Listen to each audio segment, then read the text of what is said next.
Assalamualaikum warahmatullahi wabarakatuh. Ya, kembali lagi bersama saya di Edge Training part berikutnya. Ya, untuk Edge Training pada kali ini kita akan melakukan teknik masking atau penggunaan clipping mesh menggunakan gambar ya. Jadi kita di sini melakukan manipulasi bitmap. Di sini kita juga menggunakan Adobe Photoshop bukan Adobe Illustrator. Karena mungkin di Adobe Photoshop ini lebih cenderung apa ya? Istilahnya kayak environment-nya lebih mendukung untuk manipulasi bitmap seperti itu. Kalau misalnya di Illustrator lebih ke vektor atau path. Nah, jadi sebenarnya caranya nggak jauh beda, jadi bisa diadaptasikan untuk nanti di Illustrator. Oke, Oke mungkin biar nggak lama-lama lagi, bisa kita mulai seperti biasa. Klik file, habis itu new untuk membuat kanvas baru. Untuk ukuran sendiri bisa disesuaikan dari sama keinginan teman-teman. Kemudian teman-teman di sini jangan lupa menyiapkan satu gambar ya. Nah, di sini saya menggunakan gambar karakternya GitHub. Ya, sebenarnya gambar apa aja bisa. Ini cuma sebagai contoh aja seperti itu. Oke, Nah, kalau misalnya juga udah ada, ini bisa dipindahin ya ke kanvas yang satunya lagi. Nah, ini dia ini gambarnya.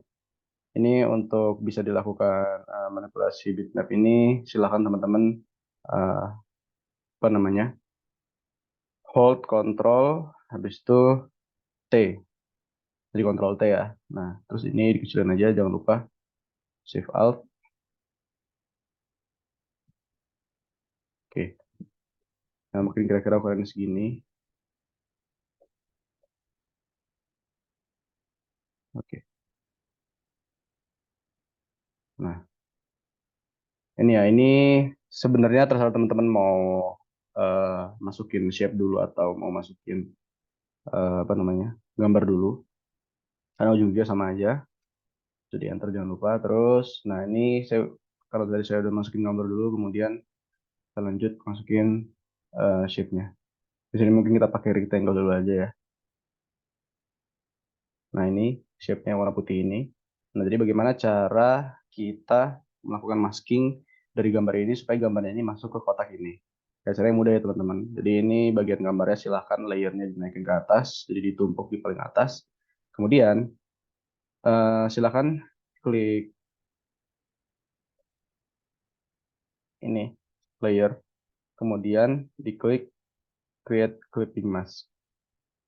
Nah, jadi nanti kalau teman-teman lihat di sini dia ada tanda panah ke arah eh, apa namanya shape yang kotak tadi. Nah, ini maksudnya dia itu ya istilahnya kayak dia itu dimasking dan masuk ke dalam kotak yang di bawahnya seperti itu. Jadi kalau misalnya teman-teman mau masking misal dari bentuk bulat kemudian di dalam metode gambar, berarti di sini teman-teman pakai shape yang bulat seperti itu yang lingkaran.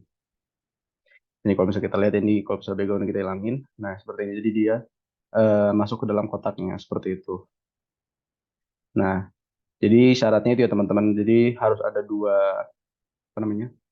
Dua layer yang dia itu saling bertumpukan dan yang paling bawah itu adalah eh, path-nya atau shape-nya, kemudian yang di atasnya itu adalah gambarnya. Nah, sebenarnya nggak mesti ke apa namanya ke layer dulu, teman-teman di sini bisa juga langsung hold alt. Jadi alt ini di hold, nanti dia akan muncul tanda panah seperti itu. Terus tinggal diklik aja di antara dua layernya. Nah, ini tadi untuk menonaktifkan si masking. Dan kalau misalnya yang teman-teman klik lagi, hold alt, habis itu diklik lagi, nah dia akan masuk maskingnya seperti itu. Oke, itu yang contoh bentuk shape kotak ya. Kalau misalnya yang bulat gimana? Tinggal kita ganti aja. Klik kanan, kita pakai ellipse ya, contoh. Nah ini kita bikin katakanlah segini, terus dipindahin dulu ke tengah ya. Nah ini kita taruh di bawahnya. Habis itu seperti tadi kita hold shift, hold alt, lalu kita klik di antara dua layernya.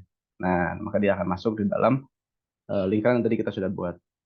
Nah ini rectangle dihilangin dulu. Nah sepertinya teman-teman. Oke, lalu gimana cara kalau misalnya kita mau masking ke dalam teks? Nah, itu caranya sangat mudah. Ini bisa kita nonaktifin lagi masknya. Oke, kita hilangin dulu lingkarannya. Kita tinggal bikin teks aja, misal GitHub. Oke, ini terserah ya pakai font apa aja. Jangan lupa kalau misalnya mau dimanipulasi, silahkan di Ctrl T. Habis itu di Hold Shift, Hold Alt, lalu dibesarkan. Oke, yang pertama kita mau bikin segini. besarnya. Oke. Lalu kita turunin ke bawah. Oh, kita enter dulu. Lalu layer diturunin ke bawah. Kemudian di hold alt mask. Nah, seperti ini. Jadi dia eh, gambarnya tadi akan masuk ke dalam tulisan ini seperti itu. Jadi dia terlihat apa ya? Seperti mungkin kalau misalnya teman-teman tahu di apa namanya? Di trail-trail film gitu kan biasanya kan dia apa namanya? Dibikin kayak gini kan, tapi dia dalamnya itu bentuknya video. Nah, itu udah menggunakan aplikasi video ya, bukan menggunakan apa namanya? Manipulasi bitmap lagi, tapi udah manipulasi video seperti itu. Nah, jadi ini untuk penerapannya ya. Seperti tadi, jadi teman-teman bisa menggunakan masking di shape atau bentuk-bentuk seperti kotak atau lingkaran. Juga teman-teman bisa melakukan masking di teks seperti itu. Nah, ini kalau di Photoshop ini ya, apa namanya, teksnya ini bisa diubah-ubah. Jadi, misal teman-teman mau bikin apa? Misal Hima Titan. Nah, jadi bisa diubah gitu ya. Mungkin kalau misalnya teman-teman yang pernah pakai apa namanya? Pernah pakai Illustrator ya, AI, itu mungkin kalau misalnya kita mau masking atau mau istilahnya kayak mau manipulasi si teksnya ini, kita harus menggunakan harus kita konversi dulu ke dalam bentuk objek. Nah, tapi kalau di Photoshop nggak usah ya, jadi bisa langsung dimanipulasi aja seperti itu. Mungkin sebenarnya di AI juga ada pengaturannya, cuman memang agak rumit.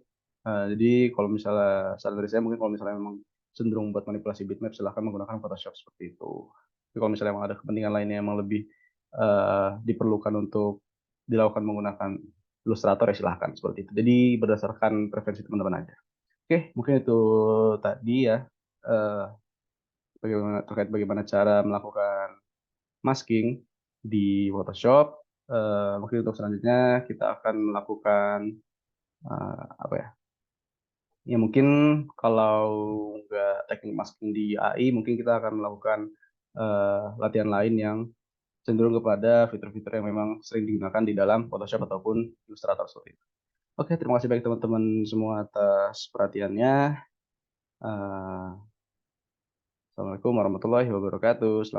Sampai jumpa di isi training selanjutnya.